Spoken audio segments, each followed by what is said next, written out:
দুইটা রিসেন্ট এক্সপেরিয়েন্সের কথা আপনাদের সাথে শেয়ার করি। এক ভাই উনি ক্রমাগত আমাকে ইউটিউবে নক করছেন, কমেন্ট সেকশনে বেশ কয়েকটা উনি কোয়েশ্চেন করেছেন। তো আমি ইউজুয়ালি অফিস টাইমে এই রিপ্লাইগুলো দেই না, ইউটিউব বা ফেসবুক আমি অফিস টাইমে ইউজ করি না।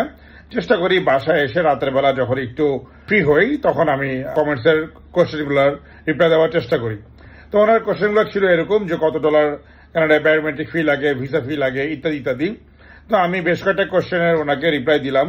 উনি দেখলাম যে ক্রমাগত আমাকে 8-10টা কোয়েশ্চেন করছে, মানে ভাই একটু আর্জেন্টলি আমাকে জবাব দেন। তো আমি এখানে জাস্ট 3টা লাইন ওনাকে আমি ইংলিশে রিপ্লাই দিয়েছিলাম। উনি এরপরে আমাকে যে রিপ্লাইটা দিল আমি এটার জন্য আসলে প্রস্তুত ছিলাম না। উনি আমাকে বলল যে ভাই পারলে আপনি বাংলায় বলেন, আমি ইংলিশ ভালো পারি না। তো আমি ওনাকে কৌতূহলবশত জিজ্ঞেস করলাম যে ভাই আপনার উদ্দেশ্যটা কি, তাহলে আপনি কানাডায় কেন যাবেন? আপনি 2টা লাইন ইংলিশ পড়তে পারছেন না, কিছু মনে করবে না, তাহলে আপনি কানাডায় কেন যাবেন? তো এরপরে উনি আর আমাকে রিপ্লাই করে নাই। আমি সরি, আমি কাউকে হার্ট করার জন্য কথা বলছি না। তো এটা একটা প্র্যাকটিক্যাল ইস্যু। আরেক ভাই আমাকে জিজ্ঞেস করছে যে ভাই আমাকে বলছে যে ভিসার হওয়ার আগে প্রায় 2-3 লাখ টাকা, পুরো টাকাটা ওনাকে একবারে দিয়ে দিতে হবে, এটা নাকি ভিসা ফি লাগেই। আমি বললাম যে আপনি কোন এজেন্সির সাথে কথা বলছেন যে 2-3 লাখ টাকা আপনাকে আগেই নিবে? এটা তো হইতে পারে না যে আপনাকে, তার মানে কোনো একটা প্রতারক এজেন্সির সাথে বলছে। বল না, ঠিক এজেন্সি না, আমার পরিচিত। আমরা ঠিক আছে, পরিচিত হইলেও বুঝলাম কোথায় এটা। তো উনি রিপ্লাই দিল যে আমার মহল্লার একটা কম্পিউটারের দোকান।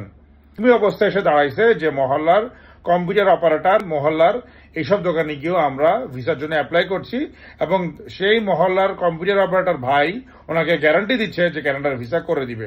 নিশ্চয়ই আপনারা বুঝতে পারছেন যে কি ধরনের প্রতারকের পাল্লায় পড়ছি আমরা, বা আপনারা পড়তে যাচ্ছেন।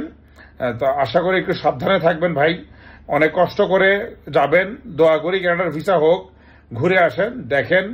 কিন্তু তাই বলে প্রতারকের খপ্পরে পড়ে নিজের কষ্ট অর্জিত টাকাটা হারায়েন না। ধন্যবাদ। আসসালামু আলাইকুম।